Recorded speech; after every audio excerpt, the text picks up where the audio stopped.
reka mbavunye hobe abari iburasirazuba, reka mbavunye hobe abari Bwanacyambwe, ndavuga aha mu mujyi wa Kigali. Reka mbavunye hobe abari mu majyepfo y'u Rwanda, reka mvunye hobe abari iburengerazuba, reka mvunye hobe abari mu majyaruguru, reka kandi mvunye hobe abari mu Ndorwa, ndavuga mu gice cy'Umutara. Reka kandi abibugoyi nabwo tubahe isari, reka kandi nsuhuze abo ku ijuru rya Kamonyi ati muraho. Ubu turi mu ntambwe iterurwa na batanu, tugiye gutarama kahave. Intambwe iterurwa na batanu nashatse kuvuga ni ya yindi nkuko ari intara eshanu zigize u Rwanda. Intambwe rero iteruwe na batanu niyo ngira ngo dutaramireho muri iri joro tuvuga ku by'u Rwanda rwacu. Uru Rwanda rwacu tuvuga niyo mpamvu undi kugwa mu byano abarutuye bose. Reka kandi abahatembera nabo tubagwe mu byano. Reka kandi dusuhuze abari ku kazi muri iri joro dutaramye. Ninjye mutaramye mukuru wa wundi byahamye ariwe Marakibyukusenge. Reka mbahe ikaze mu gihe turi kumva iyi nanga y'umugabo ukaze cyane. Uwo nta wundi ni Sebatunzi, niyo nanga twashatse gutangiza muri aka kanya.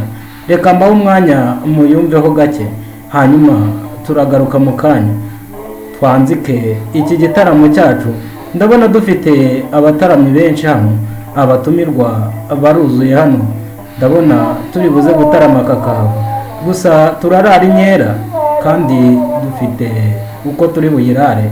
Ndaza kubibabwira ubukurikiyeho, reka mbareke mukurikira aka karirimbo.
Ngira ngo mwamwumvise rero ni umugabo Sebatunzi. Uyu ni umugabo akaba umuhanga ku ntanga ye. Intanga ye yari icurangitse neza nk'uko mubyumva.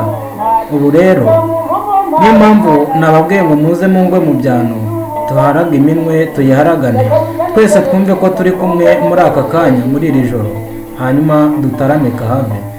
Njye nk'uko nabibabwiye ndi Marakibyukusenge. Reka duterame dutumira abatumirwa bari hano tubaha ikaze.